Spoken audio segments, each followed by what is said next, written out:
mastered creating classic albums. Christopher Bro, better known as Frank Ocean, wakes up in the middle of the night in a panic. He quickly rushes to his neighbor's door, waking him up in hopes to play him some new records he's working on for his upcoming album. What? He's on a mission to create a masterpiece. This is how Frank Ocean made Blonde. Most people don't know that it was the reception from his Grammy performance that pushed Frank to start making a sophomore album. Frank sucked, and I was like, oh, he did? I thought it was pretty good. I told him, I was like, yeah, that shit was tight. He's like, oh, you're being sarcastic. Oh, so he thought he didn't do a good job? He told me he thought it could have been better and stuff. This drama would be the start of his hostile relationship with the Recording Academy, aka the Scammies. After that night, Frank flew in high-profile producers, artists, and sound engineers from all over the world. One of these engineers is Frank's go-to guy, Jeff Ellis. Jeff has worked with Frank Ocean since Channel Orange, and he has given us some insight on Frank's creative process. Just like his music, Frank is a very free spirit when he's creative. He doesn't have a set and specific way of working. Mostly, he does jam sessions with different instrumentalists and producers in the room. They'll jam while he tracks down his ideas on a handheld mic. He doesn't wait until he's in the booth. An engineer at Abbey Road Studios also spoke on the creative process behind the album and said Frank and his collaborators were working to create a new world with no rules. Early on in the process, Frank would quietly move to London. While in London, he'd start working with James Blake, and eventually they became really good friends. Fortunately for us, their friendship led to some great records that ended up on Blonde. In May 2016, James Blake released his album The Color in Anything and stated that Frank was a major influence for the project. James actually interpolated the song Godspeed on this project before Blonde came out, and this is what he had to say about it. It's an interpolation of a song that he wrote that hasn't come out yet. It was nice of him to let me use it. Further on in the interview, he would hint at him and Frank having a bunch more songs, but that he wasn't sure what would actually end up being on Frank's sophomore. A lot of artists try to manufacture an aura of mystery that surrounds them, but Frank really is that guy.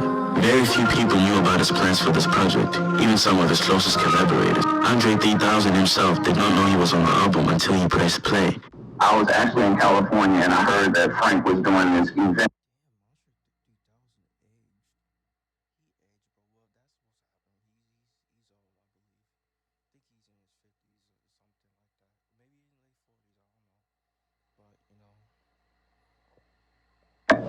Where he was releasing his...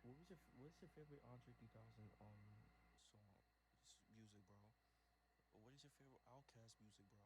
I ain't gonna lie, that the first song I heard about from the Outkast was Hey Y'all,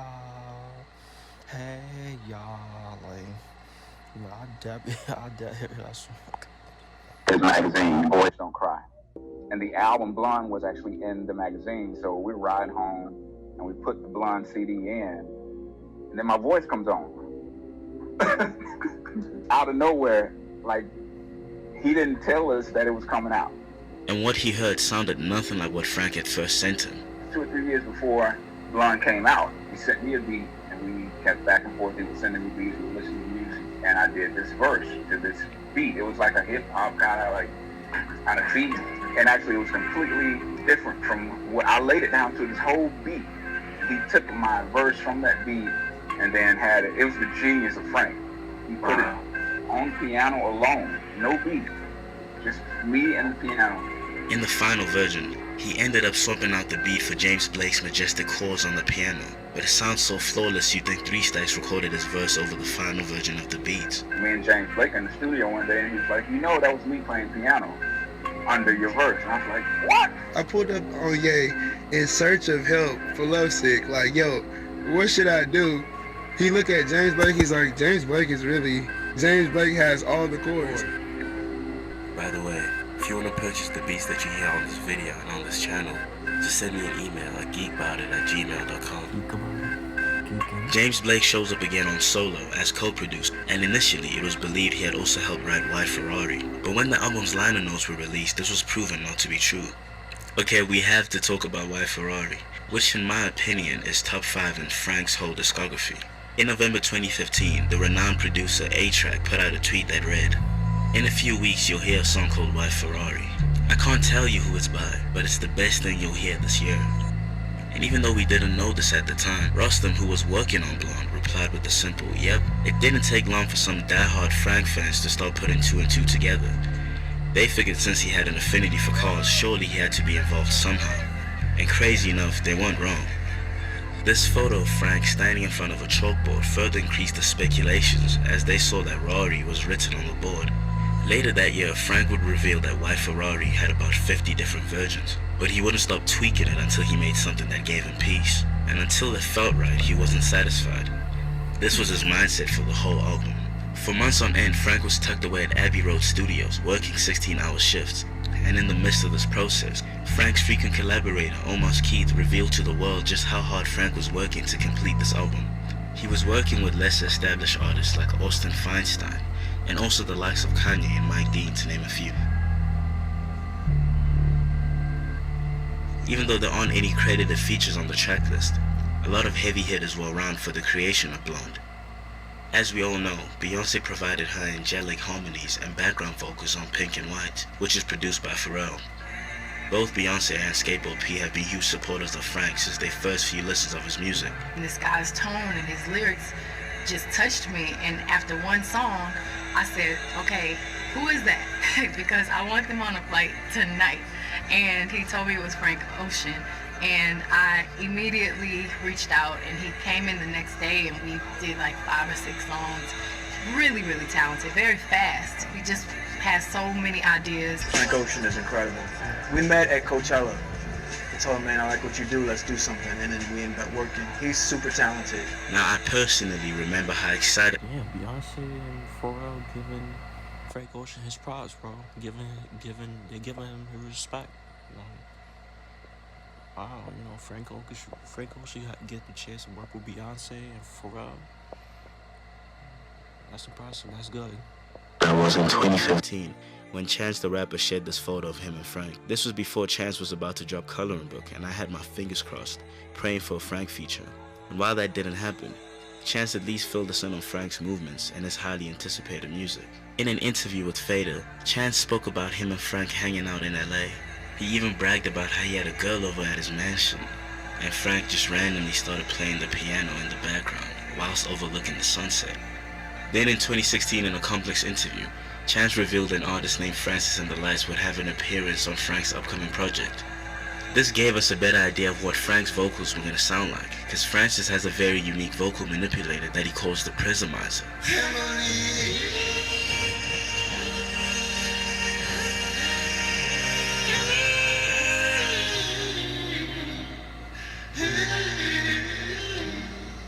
We banged out Close to You relatively quickly. We then worked on Self-Control for the rest of the time. He wanted me to try making completely different chords for Self-Control, so I did that for many hours. When the final version came out, the vocal was the same as I had heard, but the music was completely different and I never heard it before. Close to You on Blonde, however, was almost exactly the same as we had left it that night. And of course, we also got this famous tweet from Chance. A super unexpected feature we got, which ended up being acclaimed, was Young Lean. And I won't lie, I didn't know it was Young Lean singing on Self-Control until I looked properly through the credits. While buying drugs in his home country, he got a call and a request from Frank to join him in London. Hello, Young Lean. You know who this is? Like, no, who's this? Frank Ocean. I would love to have you come over to London and record with me. We had dinner. We had Indian spicy dinner and watched the Dictator. Me, Mike Dean, and Frank Ocean. Mike actually plays a very important part of the creation, and most importantly, the finishing touches of Blonde. Since he was mastering the album, he was one of the very few people who knew of Frank's solid plans to drop it. Travis Scott's A&R and legendary mixtape DJ Sycamore revealed a funny story about him being present when Mike was delivered the album for him to master. He mastered Frank Ocean's album in the middle of Birds, right? Wow, Blonde? The Blonde album? Blonde, yeah. And I was like sitting on the couch while like the guy comes in with like a briefcase of like Frank Ocean, like the album. Wow. And they mad. I'm hearing like a little bit of Blonde in like the other room. I'm kind of like, you know, like poking my head out like, oh, this is crazy. Like, you're hearing from Frank Top Ocean secret album. shit. Right. Yeah. And that was like a Wednesday, and it came out Saturday, you know? It's probably the illest experience I ever seen watching him finish an album. Because you go watch him in the house and playing like the guitar, the keys, smoking a blunt on the computer, all at the same time. That must have been so surreal to be in the room with Mike Dean while he finishes this highly anticipated album that nobody had any clear information on at the time. At that point, we all thought that the album name was Boys Don't Cry, which was completely wrong. While Boys Don't Cry became a working title amongst the media and fans, in reality, Blonde was unnamed until weeks prior to its release. Eventually, when it was released, Blonde sent the whole world into a frenzy. This nigga crying while hearing that song. Every line was being dissected.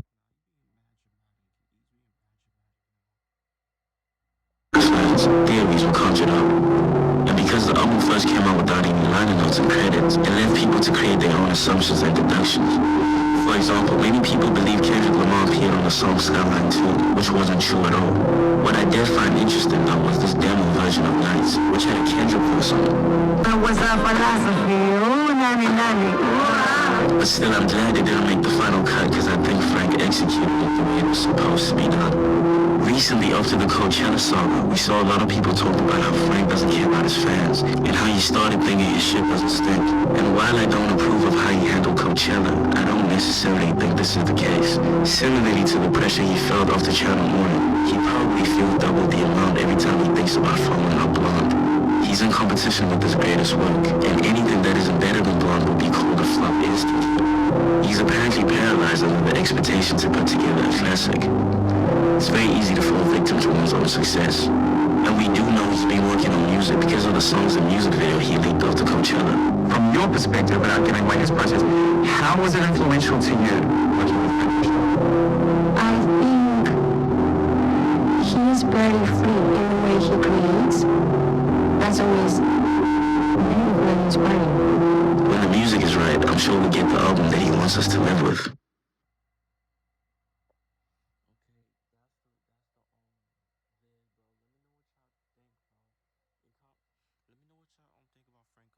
Is he active on social media nowadays, bro?